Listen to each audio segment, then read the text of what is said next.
কর্তৃক আয়োজিত হাফেজ ছাত্রদের পাগড়ি প্রদান উপলক্ষে এই ইসলাহি মাহফিলের সম্মানিত সভাপতি, প্রধান অতিথি, বিশেষ অতিথি, উপস্থিত হযরত উলামায়ে কেরাম, মুসলমান ভাইরা, আল্লাহ তাআলার দরবারে শুকরিয়া আদায় করছি। আল্লাহ আমাদেরকে এই মাহফিলে উপস্থিত হওয়ার তৌফিক দান করেছেন বলে আলহামদুলিল্লাহ। সূরা হজের 26 নম্বর আয়াতে কারিমা থেকে কয়েকটি আয়াত তেলাওয়াত করলাম। আয়াতে আল্লাহ তাআলা বলেন, وَإِذْ بَوَّأْنَا لِإِبْرَاهِيمَ مَكَانَ الْبَيْتِ أَلَّا تُشْرِكْ بِي شَيْئًا وَطَهِّرْ بَيْتِيَ لِلطَّائِفِينَ। ওই সময়কে স্মরণ করুন যখন আমি ইব্রাহিমকে ঠিকানা দিলাম, জানিয়ে দিলাম, মাকান আল বাইত, কাবা ঘরের স্থানটা যখন তাকে আমি চিহ্নিত করে দিলাম, কাবা ঘরের স্থানের ঠিকানা যখন আমি তাকে দিলাম। কাবা ঘর কিন্তু ইব্রাহিম নবী পুনর্নির্মাণ করেছেন। আগে থেকেই কাবা দুনিয়াতে আল্লাহ আগেই নির্মাণ করেছেন ফেরেশতাদের মাধ্যমে। পরবর্তীতে ওই কাবা আল্লাহ তাআলা আসমানে উঠায় নিছে নূহ নবীর বন্যার সময়। নূহ নবীর জামানায় যে বন্যা হয়েছে, বন্যার সময় কাবা আল্লাহ উঠায় নিছে। পরবর্তীতে কাবার যে ভিত্তি ছিল, ওই ভিত্তির জায়গাটা ইব্রাহিম নবীকে আল্লাহ দেখায়া দিছে। ওই ভিত্তির উপরে ইব্রাহিম নবী কাবা আবার পুনর্নির্মাণ করছে। এই কথাটা সূরা বাকারার 127 নম্বর আয়াতে আছে।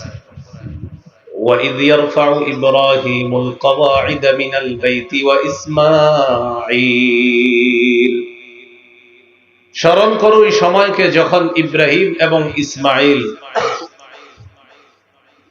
কাবা ঘরের ভিত্তিকে তারা যখন উঁচু করলেন, কাবা ঘরের ভিত্তিটা যখন উঁচু করলেন ইব্রাহিম নবী এবং ইসমাইল, অর্থাৎ পুনরায় আবার কাবা নির্মাণ করলেন। তখন বাবা আর ছেলে আল্লাহর কাছে বললেন, রব্বানা তাকাব্বাল মিন্না ইন্নাকা আনতাস সামিউল আলিম। হে আমাদের রব, আমরা দুইজনে মিলে যে ঘর পুনর্নির্মাণ করলাম, আমাদের এই কাজ আপনি কবুল করেন। আপনি সর্বশ্রোতা, সর্বজ্ঞানী। এখান থেকে বোঝা যায় মসজিদ মাদ্রাসা করে যেন অহংকার না আসে ভিতরে, বরং এটা আল্লাহ আমাকে করার তৌফিক দিয়েছে, এই জন্য সব কৃতিত্ব আল্লাহকে দেওয়া। তো এই কথাটাই সূরা হজের 26 নম্বর আয়াতে আল্লাহ বলেন, وَإِذْ بَوَّأْنَا لِإِبْرَاهِيمَ مَكَانَ الْبَيْتِ।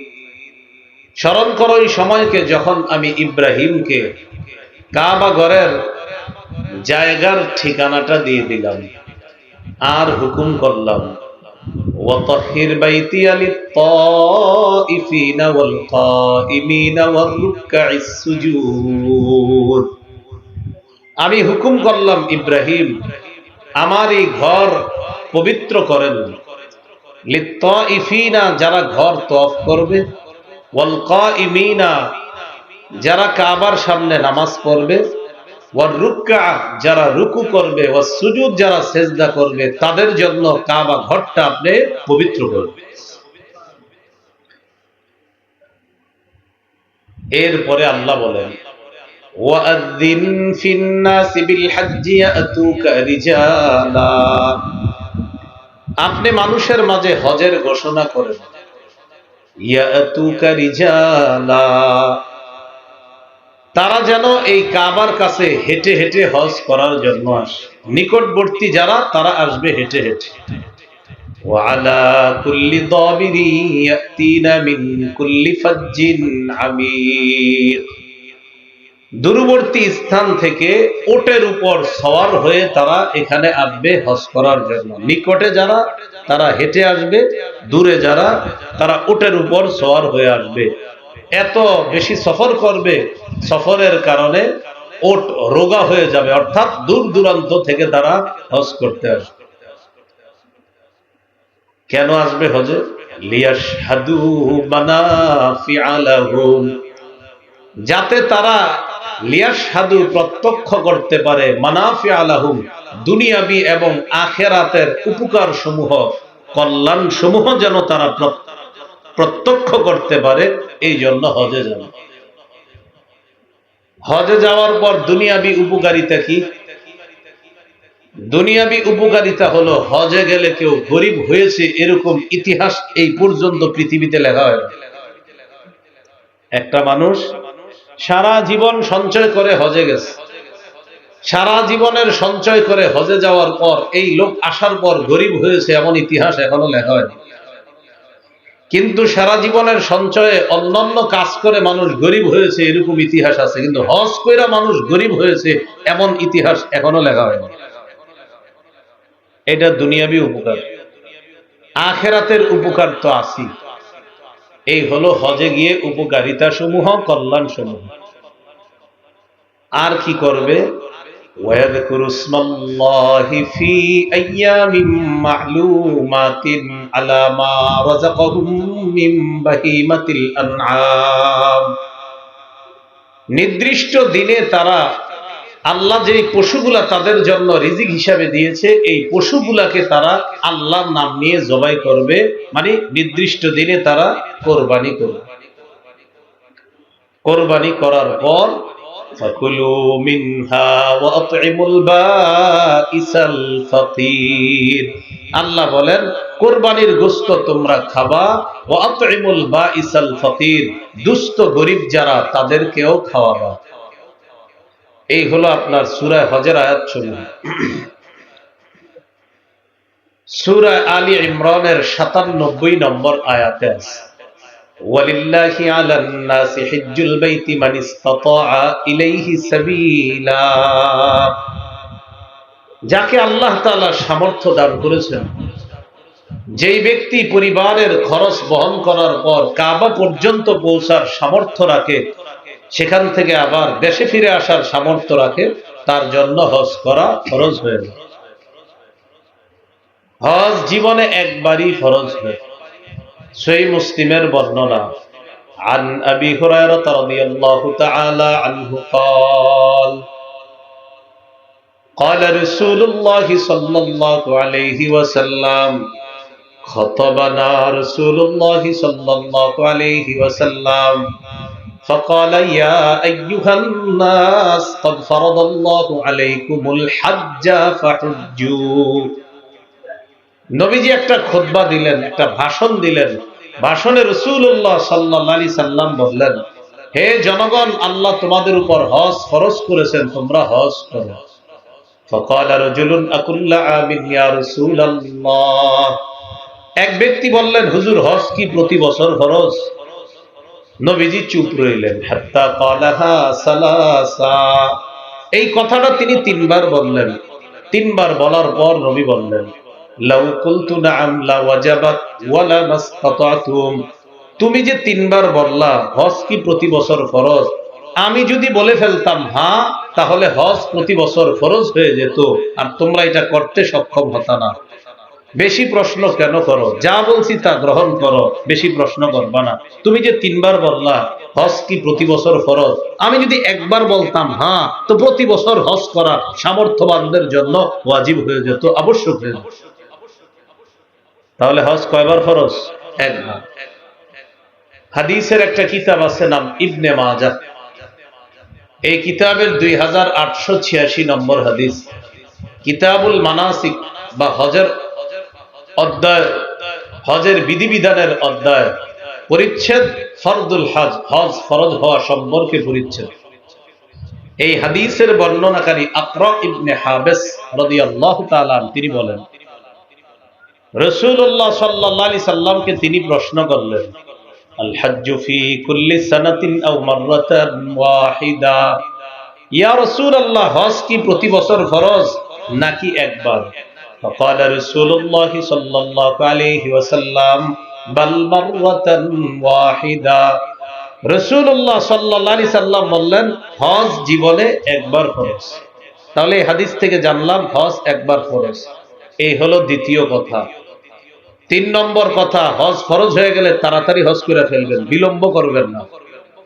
ইবনে মাজার হাদিস 2883 নম্বর হাদিস। হাদিসটি খুব মন দিয়ে গুরুত্ব সহকারে শোনেন। قال رسول الله صلى الله عليه وسلم من أراد الحج فليتعجل। রাসূলুল্লাহ সাল্লাল্লাহু আলাইহি সাল্লাম বলেন, যে ব্যক্তি হজের নিয়ত করে সে যেন তাড়াতাড়ি হজ করে। فإنه قد يمرض المريض وتضل الضالة وتعرض الحاجة। কেননা কখনো কখনো মানুষ অসুস্থ হয়ে যায়, কখনো কখনো প্রয়োজনীয় জিনিস হারিয়ে যায়, কখনো কখনো এমন প্রয়োজন সামনে আসে যেই প্রয়োজন আসার পর হজের টাকাগুলা খরচ হয়ে যায়। তো নবীজি বললেন, হজের নিয়ত করলে টাকা পয়সা থাকলে তাড়াতাড়ি চলে যাও, কেননা তুমি অসুস্থ হয়ে যেতে পারো, কেননা তোমার এই টাকাগুলা লুট হয়ে যেতে পারে, ডাকাত ছিনতাই করে নিয়ে যেতে পারে, কেননা এমন কোন প্রয়োজন সামনে আসবে যেই প্রয়োজনে তোমার এই টাকাগুলা কাজে লেগে যাবে, তখন আর হজ করতে পারবা না। যেমন করোনার সময় অনেক মানুষ হজের নিয়ত করছে, আইন হলো হজে যাওয়া নিষেধ, পরে 2 বছর 3 বছর আর হজে যেতে পারলো না। আমাদের দেশের অসংখ্য চাকরিজীবী বেকার হয়ে গেল, যাদের উপর হজ ফরজ তাদের অনেক আত্মীয় স্বজন বেকার হলো। মানবিক খাতিরে তারা তাদের জমানো টাকাগুলা তাদেরকে দেওয়া শুরু করলো। কি করবে, হজেও যেতে পারছে না, আবার এই দিক দিয়া আত্মীয় স্বজন না খেয়ে মরতেছে, তাদের পিছনে টাকা খরচ করা শুরু করলো। এখান থেকে বোঝা যায় প্রয়োজন যে কখন সামনে আসবে এটা আমাদের কারো জানা নাই। করোনা যে আসবে, হজ যে বন্ধ হবে, এটা আমরা কেউ জানতাম না।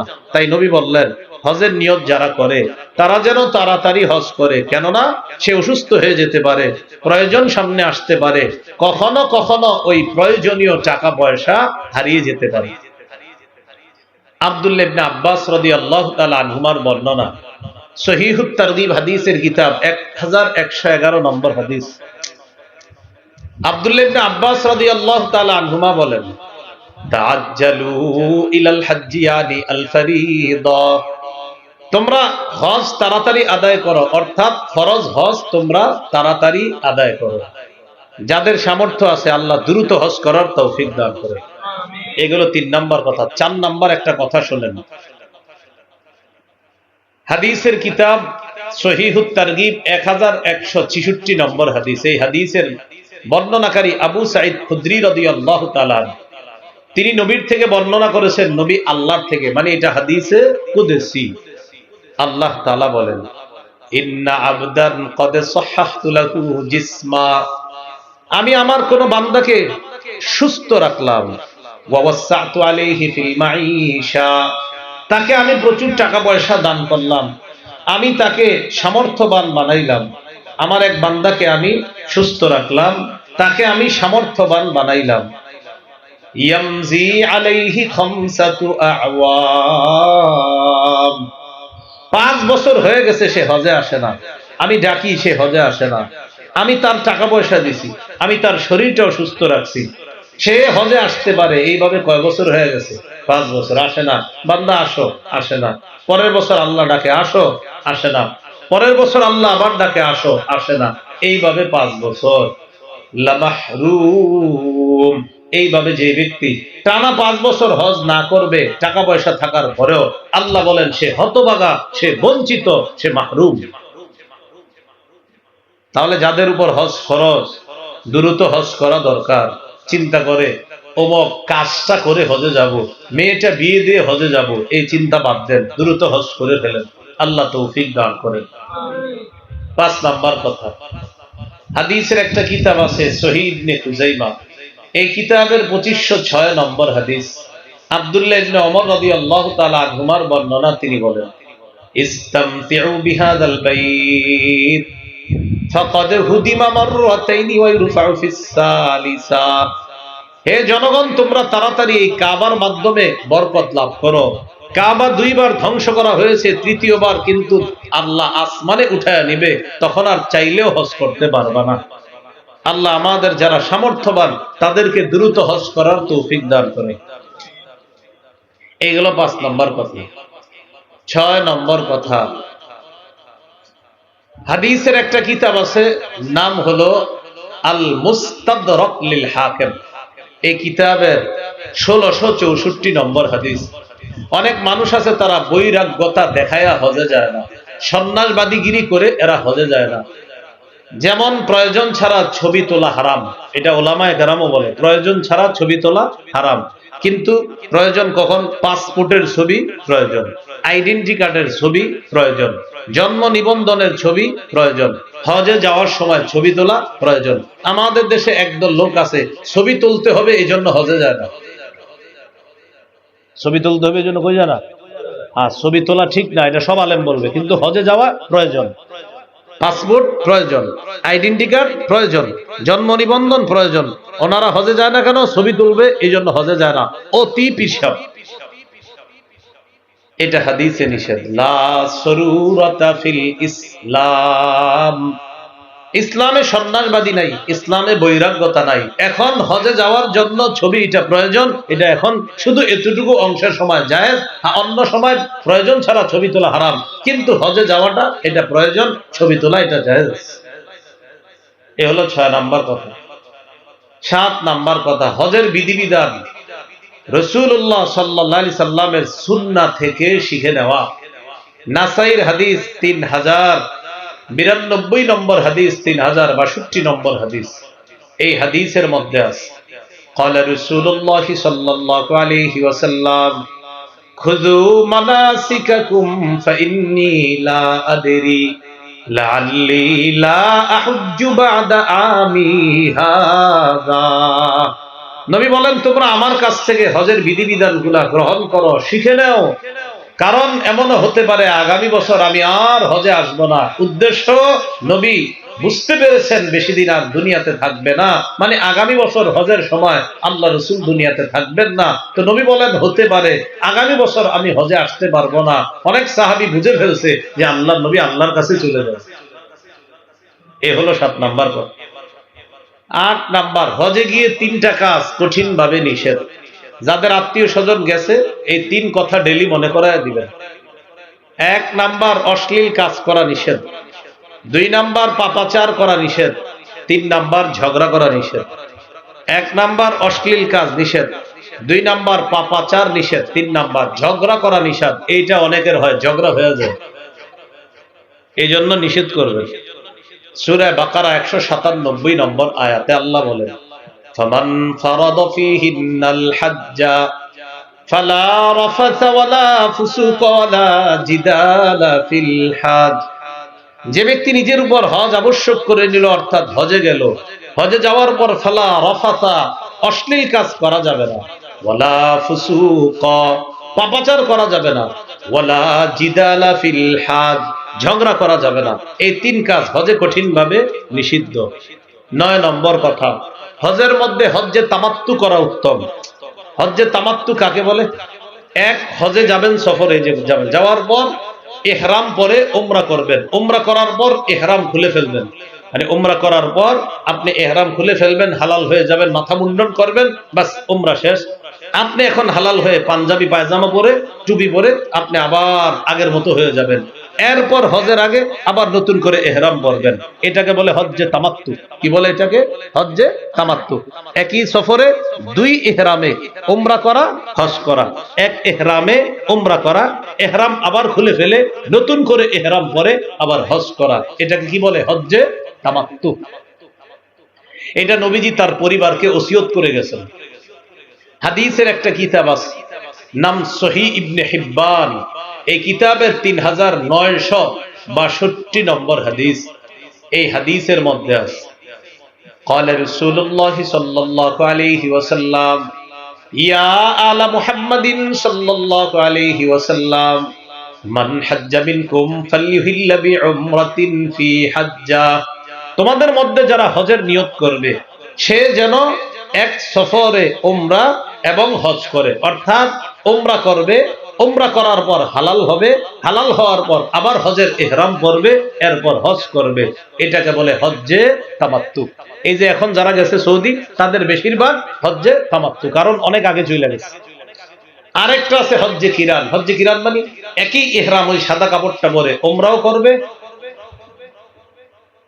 ওই কাপড়ে আবার হজ করবে, ওই একই কাপড়ে একই ইহরামে উমরাও করবে আবার হজও করবে।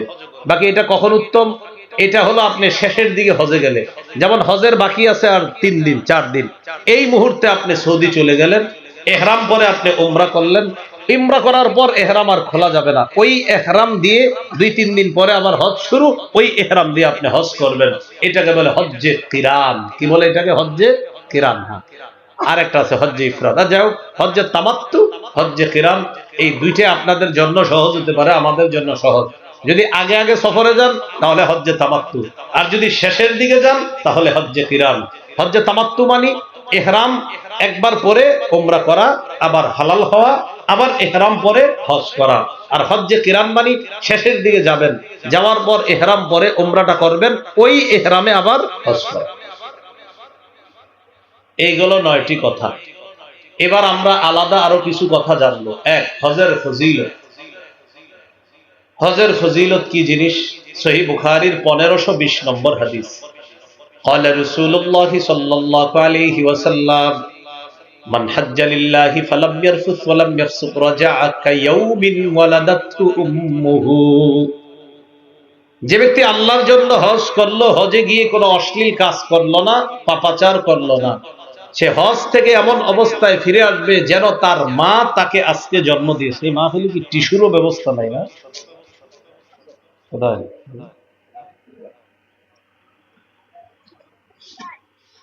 তো যেই ব্যক্তি হজ করলো আল্লাহর জন্য, হজ করার পর সে দেশে ফিরে আসলো, পাপাচার করে নাই, কোনো অশ্লীল কাজ করে নাই, সে এমন ভাবে ফিরে আসলো যেন তার মা তাকে জন্ম দিয়েছে, এমন অবস্থায় সে ফিরে।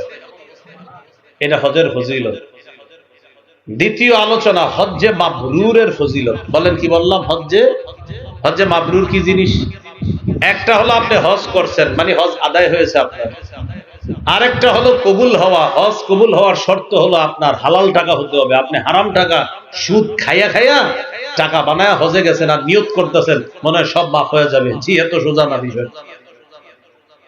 সুদি টাকায় হজ করলেন, করার পর আপনার এই হজ কিন্তু হজ্জে মাবরুর হবে না, মানে এটা কবুল হজ হবে না। হালাল না খায়া যদি হারাম খানা খায়া নামাজ পড়েন, নামাজ আদায় হবে কিন্তু কবুল হবে না, কারণ নামাজ কবুল হওয়ার পূর্ব শর্ত হালাল খাদ্য খাওয়া। একটা হলো আদায় হওয়া, আর একটা কবুল হওয়া।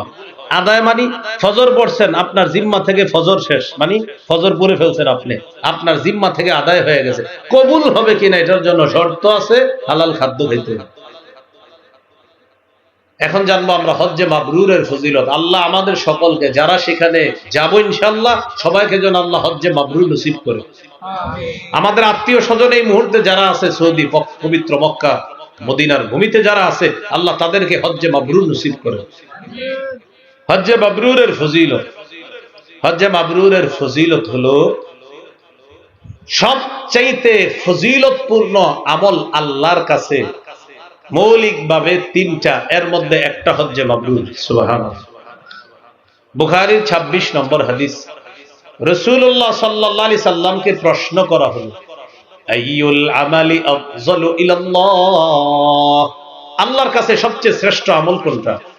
নবীজি বললেন, ঈমানুন বিল্লাহি ওয়া রাসূলি, আল্লাহকে বিশ্বাস করা, রাসূলকে বিশ্বাস করা।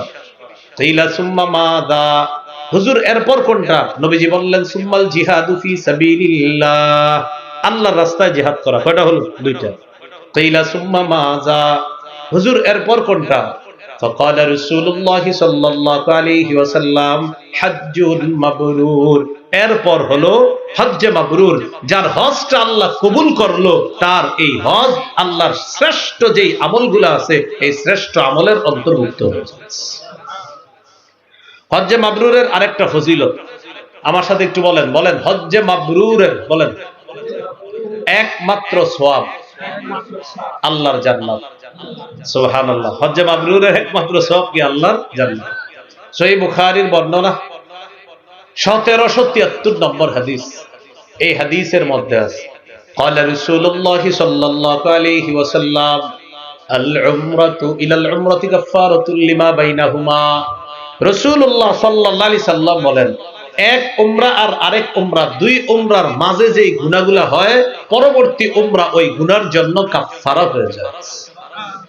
ওয়াল হজ্জুল মাবরুর লাইসা লাহু জাযাউন ইল্লাল জান্নাহ, নবী বলেন হজ্জে মাবরুরের একমাত্র প্রতিদান হলো আল্লাহর জান্নাত। হজ্জে মাবরুরের আরেকটা ফজিলত শুনেন, বলেন আমার সাথে, নারীদের জন্য হজ্জে মাবরুর জিহাদ। নারীদের জন্য যদি হজ্জে মাবরুরটা কি? জিহাদ। কোন নারীর হজ যদি আল্লাহ কবুল করে তাহলে সে হজেরও সওয়াব পায়, জিহাদেরও সওয়াব পায়। সহিহ বুখারীর বর্ণনা 1520 নম্বর হাদিস। এই হাদিসের বর্ণনাকারী আয়েশা সিদ্দিকা রাদিয়াল্লাহু তাআলা আনহা তিনি বলেন, নবীজিকে আমি প্রশ্ন করলাম, নারাল জিহাদ আফজালাল আমালি ইয়া রাসূলুল্লাহ আফালা নুজাহিদ। ওগো আল্লাহর রাসূল, আমরা তো মনে করি জিহাদ শ্রেষ্ঠ আমল, আমরা কি জিহাদ করব না? নারীরা শুধু আপনারা জিহাদ করেন। ফাকালা রাসূলুল্লাহ সাল্লাল্লাহু আলাইহি ওয়াসাল্লাম লা, নবী বললেন না, তোমরা জিহাদ করবে না। ওয়ালাকিন্না আফজালাল জিহাদ হজ্জুন মাবরুর, তোমরা নারী যারা, তোমাদের জিহাদ হলো হজ্জে মাবরুর। তোমাদের হজ যদি আল্লাহ কবুল করে নেয়, এই হজেরও সওয়াব হবে, জিহাদেরও সওয়াব হয়ে যায়। তাহলে নারীদের শ্রেষ্ঠ জিহাদ হজ্জে মাবরুর। এবার আসেন, হজ্জে মাবরুর ক্ষেত্র বিশেষ অন্যান্য আমলের তুলনায় এত বেশি দামি, দুনিয়ার পূর্ব পশ্চিমের যত দূরত্ব, হজ্জে মাবরুর অন্যান্য ইবাদতের তুলনায় আল্লাহর কাছে এই পরিমাণ দূরত্বের শ্রেষ্ঠত্ব অর্জন করে। হাদিসের একটা কিতাব আছে, নাম সহিহুল জামে। এই কিতাবের 1092 নম্বর হাদিস। রাসূলুল্লাহ সাল্লাল্লাহু আলাইহি সাল্লাম বলেন, আফজালুল আ'মাল ঈমানুন বিল্লাহি ওয়া রাসূল, সবচাইতে শ্রেষ্ঠ আমল হলো আল ঈমানু বিল্লাহি ওয়াহদা, আল্লাহর প্রতি ঈমান আনা, একমাত্র আল্লাহকে বিশ্বাস করা। সুম্মাল জিহাদু ফি সাবিলিল্লাহ, এরপর আল্লাহর রাস্তায় জিহাদ করা। সুম্মা হাজ্জাতুন মাবরুরাতুন তাফজুলু সাইরাল আ'মাল কামা বাইনা মাতলি'আশ শামসি ইলা মাগরিবিহা। এরপর হলো হজ্জে মাবরুর। এই হজ্জে মাবরুরটা এমন একটা হজ, অন্যান্য আমলের তুলনায় হজ্জে মাবরুর আল্লাহর কাছে এমন শ্রেষ্ঠ হয়, যেমন পৃথিবীর পূর্ব পশ্চিমের দূরত্ব, অন্য আমলের মোকাবেলায় এই পরিমাণ শ্রেষ্ঠত্ব আল্লাহর কাছে হজ্জে মাবরুর অর্জন করে। তাহলে হজের ফজিলতের 2 নাম্বার আলোচনা জানলাম, হজ্জে মাবরুরের আলোচনা। 3 নাম্বার আলোচনা, বলেন আমার সাথে, বৃদ্ধ, ছোট, দুর্বল নারীদের জিহাদ হলো হজ করা, উমরা করা। বলেন তো, বৃদ্ধ মানুষের জিহাদ কি? হজ উমরা। বলেন, বৃদ্ধ মানুষের জিহাদ কি? অসুস্থ মানুষের জিহাদ কি? দুর্বল মানুষের জিহাদ কি? ছোট মানুষের জিহাদ কি? নারীদের জিহাদ কি? নাসাইর হাদিস 2626 নম্বর হাদিস, মানে 2626, 2626। قال رسول الله صلى الله عليه وسلم جهاد الكبير والصغير والضعيف والمرأة الحج والعمرة। রাসূলুল্লাহ সাল্লাল্লাহু আলাইহি সাল্লাম বলেন, জিহাদুল কাবীরি ওয়াস সাগীরি ওয়াদ দাঈফি ওয়াল মারআতি আল হজ্জ ওয়াল উমরা, বড়দের জিহাদ, ছোটদের জিহাদ, বৃদ্ধদের জিহাদ, অসুস্থ মানুষের জিহাদ, নারীদের জিহাদ হলো হজ করা, উমরা করা। এক ব্যক্তি নবীজির কাছে আসছে, আসার পর বললেন, ইন্নী জাবালুন ওয়া ইন্নী দাঈফুন ইয়া রাসূলুল্লাহ, হুজুর আমি দুর্বল মানুষ, আমি অসুস্থ মানুষ, হুজুর আমি কি জিহাদের ফজিলত পাবো না? আমি তো দুর্বল। ফাকালা রাসূলুল্লাহ সাল্লাল্লাহু আলাইহি ওয়াসাল্লাম হালুম্মা ইলা জিহাদিন লা শাউকাতা ফি। রাসূলুল্লাহ সাল্লাল্লাহু আলাইহি সাল্লাম বললেন, আসো এমন জিহাদের দিকে যে জিহাদে অস্ত্রের প্রয়োজন হয় না, যে জিহাদে কোনো কাটা নাই, সেটা কি? তুমি হজ করো। যেহেতু তুমি দুর্বল মানুষ, তুমি হজ করলেই আল্লাহ তোমাকে জিহাদের সওয়াব দেবে। এই গেল 3 নাম্বার কথা। 4 নাম্বার কথা, বলেন আমার সাথে, 3 ব্যক্তি আল্লাহর জিম্মায় থাকে। যে ব্যক্তি মসজিদে যায়, 2 যে ব্যক্তি জিহাদে যায়, 3 যে ব্যক্তি হজে যায়। বলেন তো, কয় ব্যক্তি আল্লাহর জিম্মায় থাকে? 1 নাম্বার যে মসজিদে যায়, 2 নাম্বার যে জিহাদে যায়, 3 নাম্বার যে হজে যায়। قال رسول الله صلى الله عليه وسلم সালাসাতুন ফি জিমানিল্লাহি আযজা ওয়া জাল, তিন ব্যক্তি আল্লাহর জিম্মায় চলে যায়। এক নাম্বার, রাজুলুন খরাজা মিন বাইতিহি ইলা মাসজিদিম মিন মাসাজিদিল্লাহ। এক নাম্বার ওই ব্যক্তি, যেই ব্যক্তি আল্লাহর কোন মসজিদের দিকে রওনা করে ঘর থেকে বের হয়ে, যারা পাঁচ ওয়াক্ত নামাজে মসজিদে যান, আপনি আল্লাহর জিম্মায় চলে যান। দুই নাম্বার, ওয়ারাজুলুন খরাজা গাজিয়ান ফি সাবিলিল্লাহ, যে ব্যক্তি আল্লাহর রাস্তায় জিহাদে যায়, সে ব্যক্তি আল্লাহর জিম্মায় চলে যায়। তিন নাম্বার, ওয়ারাজুলুন খরাজা হাজ্জা, যে ব্যক্তি হজে যায় সে আল্লাহর জিম্মায় চলে যায়। যে ব্যক্তি হজে যায় সে আল্লাহর জিম্মায় চলে যায়। এই তিন ব্যক্তি আল্লাহর জিম্মায় থাকে। এগুলো 4 নাম্বার আলোচনা। 5 বলেন আমার সাথে, হজ আদায়কারী, উমরা আদায়কারী, আল্লাহর প্রতিনিধিত্ব করে, তারা আল্লাহর প্রতিনিধি হয়ে কাবার সামনে উপস্থিত হয়। সুবহানাল্লাহ। তাহলে হাজী সাহেব আল্লাহর প্রতিনিধি, উমরা আদায়কারী আল্লাহর প্রতিনিধি। ইবনে মাজার হাদিস 2893 নম্বর হাদিস। এই হাদিসের মধ্যে আছে, قال رسول الله صلى الله عليه وسلم الحاج والمعتمر وفد الله। রাসূলুল্লাহ সাল্লাল্লাহু আলাইহি সাল্লাম বলেন, হাজী সাহেব এবং উমরা আদায়কারী আল্লাহর প্রতিনিধি। দাআহুম ফাআজাবু, আল্লাহ এই হাজীকে ডেকেছে, আল্লাহ উমরা আদায়কারীকে ডেকেছে, আর তারা আল্লাহর ডাকে সাড়া দিয়ে পবিত্র মক্কায় মদিনায় উপস্থিত হয়ে গেছে। সুবহানাল্লাহ। বলেন তো, হাজীরে কে ডাকছে? উমরা আদায়কারীকে কে ডাক দিছে? এবার কি বলে দেখেন, ওয়াসালুহু ফাআতাহুম, যেহেতু হাজী উমরা আদায়কারী আল্লাহর ডাকে সাড়া দিয়ে মক্কা মদিনায় উপস্থিত হয়ে গেছে, এবার হাজী সাহেব আল্লাহর কাছে যা বলে, আল্লাহ তাদের ডাকে সাড়া দিয়ে সেটাই দিয়ে দেয়। হাজী কার ডাকে সাড়া দিছে? বলেন বলেন, হাজী কার ডাকে সাড়া দেয়? হাজী আল্লাহর ডাকে সাড়া দিয়ে সেখানে যায়। এবার হাজী যদি আল্লাহর কাছে যা চায়, আল্লাহ বলেন আমি তাকে তাই দিয়ে দিই, কারণ সে আমার ডাকে সাড়া দিছে, আমিও তার ডাকে সাড়া দেই। দাআহুম ফাআজাবুহু, হাজীকে আল্লাহ ডাকে, হাজী সাড়া দেয়। এবার নবী বলেন সালুহু ফাআতাহুম, এবার হাজী আল্লাহকে ডাকে, আল্লাহ তার ডাকে সাড়া দিয়ে তার দোয়া মঞ্জুর করে। 6 নাম্বার কথা, বলেন হাজী সাহেবকে আল্লাহ মাফ করে দেয়। হাজী যার জন্য ক্ষমা চায়, তাকেও আল্লাহ মাফ করে দেয়। এজন্য আমরা হাজীর কাছে দোয়া চাইব। আপনি সৌদি থেকে আসার সময় একটা আইফোন নিয়ে আসবেন। এইগুলোই তো চায় এখন, চাচায় হজে যায়, বাবায় হজে যায়, একটা আইফোন নিয়ে এসে, একটা ওইটা নিয়ে এসে, একটা নিউ ব্র্যান্ডের ওইটা নিয়ে এসে। হাজী সাহেবকে 3টি কথা বলবেন। যদি হাজী সাহেব বলে তোমার জন্য কি আনবো, বলবেন আপনার কাছে আমার 3টা চাওয়া যদি শোনেন। কয় চাওয়া বলেন তো? 1, বলেন হাজী সাহেব আল্লাহর কাছে আমার জন্য দোয়া করবেন, আল্লাহ যেন আমাকে মাফ করে দেন।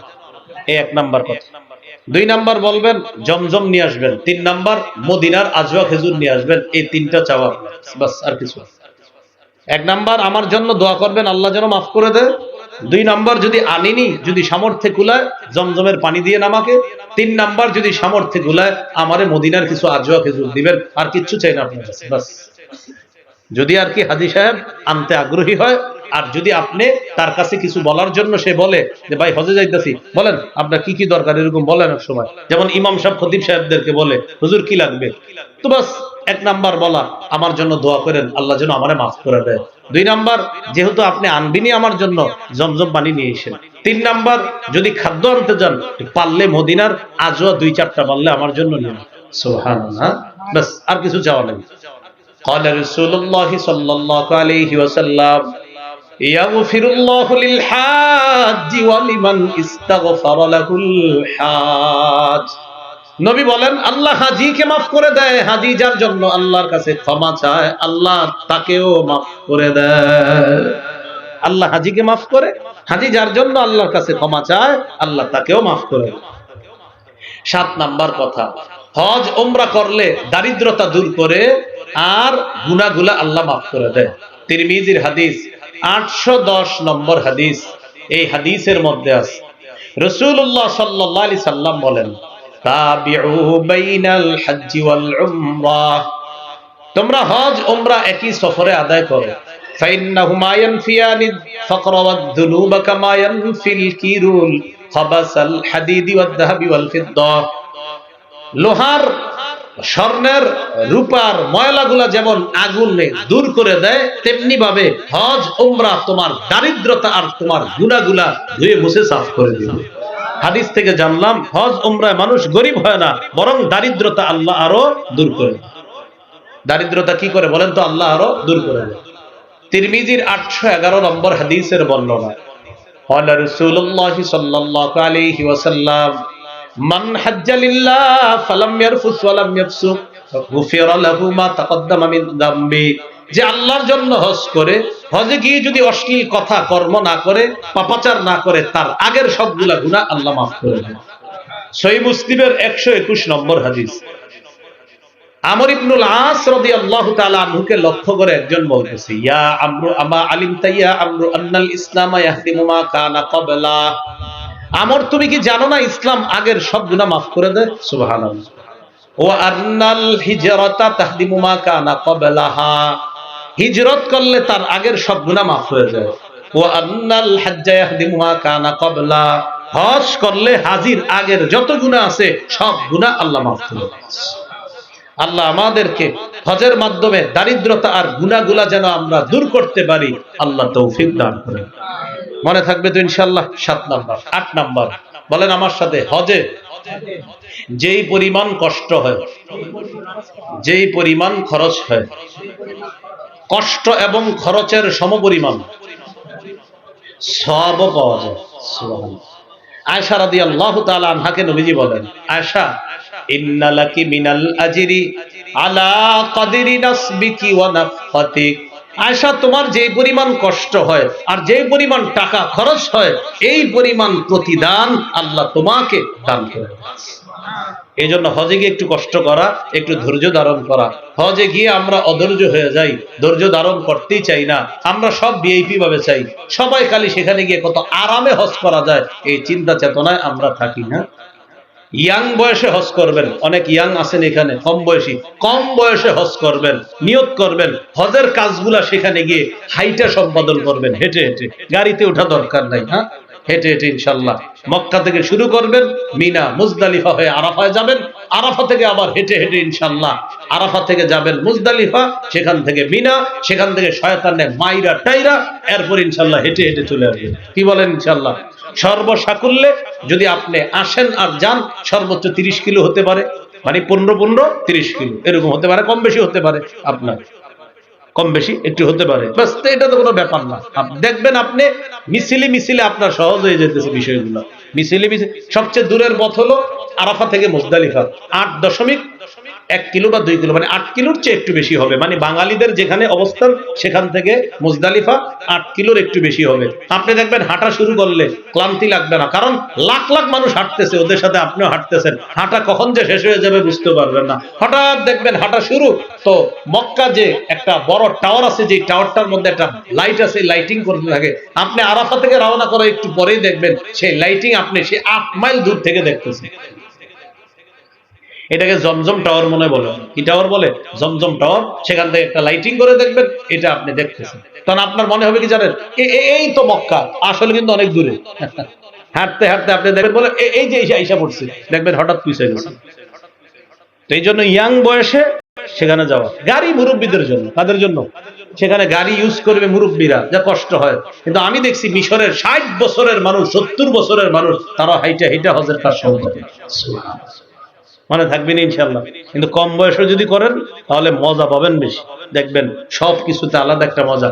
বৃদ্ধ বয়সে গেলে ওনারে খেদমত করা লাগে আরো 2-3 জন, কথার কথা। এরপরেও যায়, কিন্তু অসুস্থ মানুষ হয়ে যায় অনেক সময়। বৃদ্ধ মানুষ যারা অসুস্থ হয়ে যায়, পাহাড়ে উঠতে পারে না, বা আপনার কঠিন পথ দিয়ে হাঁটা কষ্টকর হয়ে যায়, এই জন্য আল্লাহ আমাদেরকে কম বয়সে যাদেরকে সামর্থ্য দেয়, হজে চলে যাবো ইনশাল্লাহ। আল্লাহ তৌফিক দাও।